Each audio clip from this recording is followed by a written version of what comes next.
Welcome, Warhammer fans. Today we're going to be starting a new Clan War series. I've got a bunch of replays from a recent Clan War between XMT and CB, and we're going to start today with Bob versus Drugash, and we're doing some domination. It'll be a mix of both domination and conquest.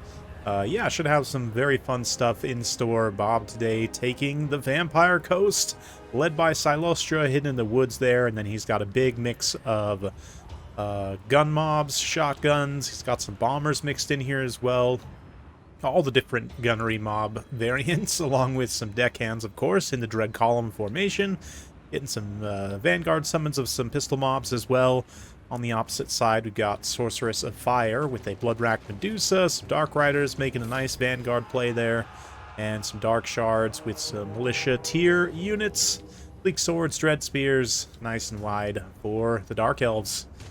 And yeah, these Dark Riders going to come in, get a little initial attack, charge into those zombie pistols, but slowed by Silostra's magic and get shot up pretty well for their troubles. Very cost-effective trade with the Vampire Coast.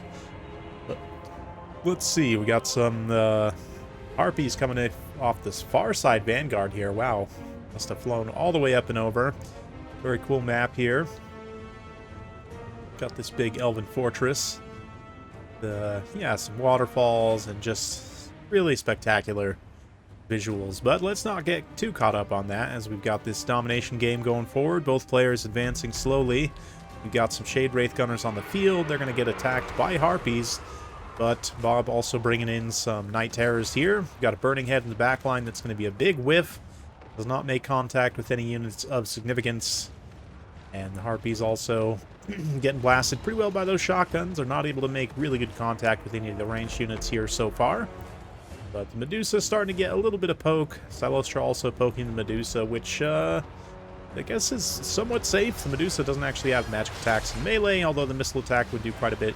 They were able to get a good connection on Silostra. But we got Flaming Sword of Ruin here to give some magic attacks.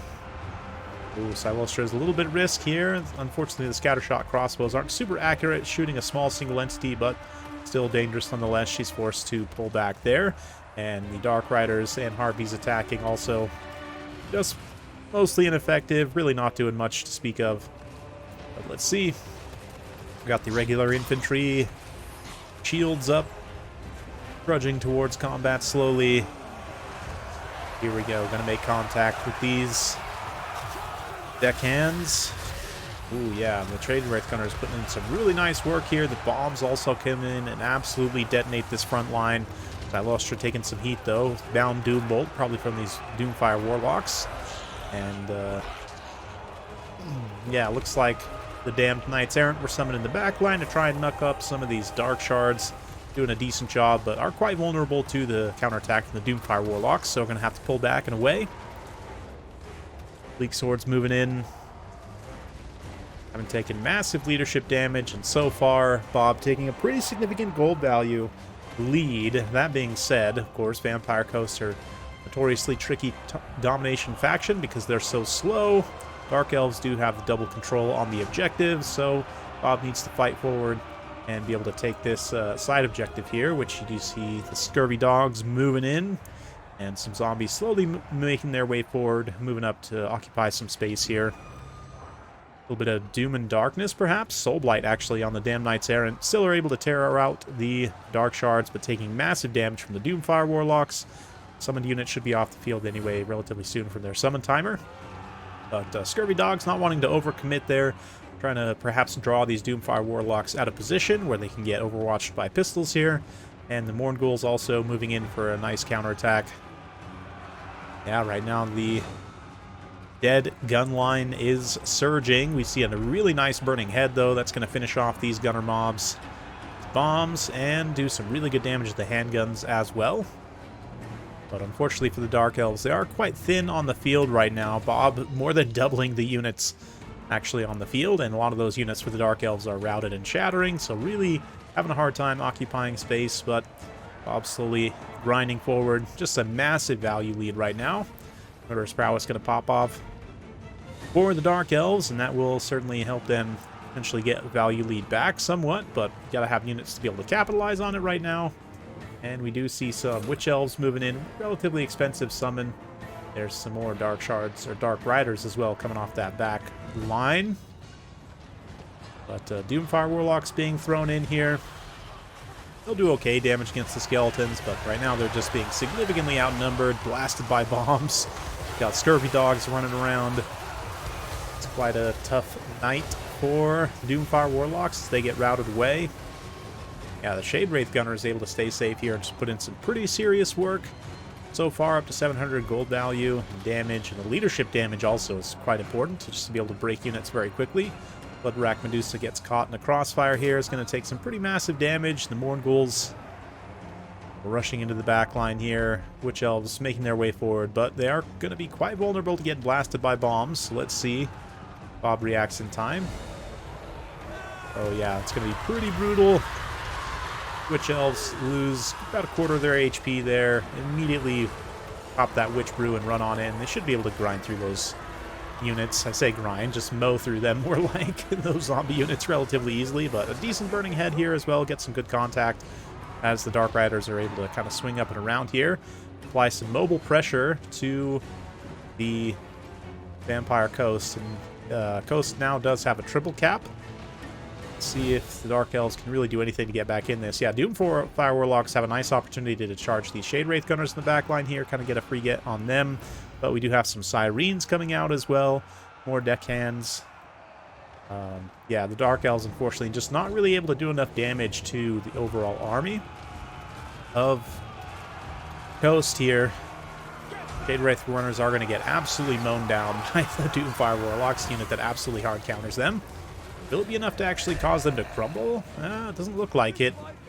Terror kicks in and the Doomfire Warlocks are routed away, where they can finish the job. So, yeah, looking pretty grim here. Trugash down significantly on value. Almost, yeah, like 7,000 value here. So, I'd imagine this one will probably be over soon. Dark Elves are more or less tabled, so let's fast forward, and there it is, actually.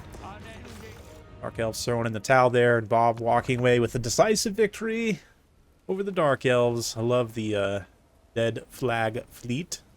Very cool flag, of course, of the Cathay and Zombie Pirates. Yeah, overall, very fun battle for sure. From the Dark Elves' perspective, probably not a lot is actually going to pay for itself. I mean, Lower Firecaster's pretty decent. Burning Head's generally a pretty solid option, but it wasn't able to get the best contact here. There were kind of just too many zombies to be able to burn through, honestly. Just a lot of troops. And that is one difference between like domination versus land battles, especially against factions that can kind of flood the board like that. The AoE damage is still impactful, don't get me wrong, but it tends to be a little bit less impactful just because there are so many troops to have to get through. And Bob did a really nice job kind of positioning his troops so that they wouldn't be overly vulnerable to Burning Head, wasn't too blobbed up in any one location, nice and spread out. So that definitely benefited him there. The handguns put in some pretty serious work. All the zombie mobs in general, 700 from a pistol mob, absolutely fantastic. And then on the summons, Shade Wraith Gunners got pretty decent value. The Scurvy Dogs also get some pretty good value there. Night Terrors weren't really challenged too hard directly in combat. I like the pick of the Doomfire Warlocks here, I think, actually, in domination. I think maybe Drugash should have teched into that a little bit more heavily. I don't know. One of them did kind of get killed there, but ultimately, like the Harpies and the Dark Riders, early harass, which really didn't net him a lot of value, and obviously hindsight being 2020, but it would have been good to maybe get those mobile tools in, keep them back until the infantry line is ready to engage, and then kind of bring everything all together. But I still think, historically, I mean, if you would have asked me in Warhammer 2, I would have said this matchup is consistently Coast favored, actually, because Dark Elves relatively short mid-range units. They tend to struggle in that way. But overall, fun game. Hopefully you guys enjoyed. Be sure to stay tuned for more clan war battles between these two, and we'll see you next time.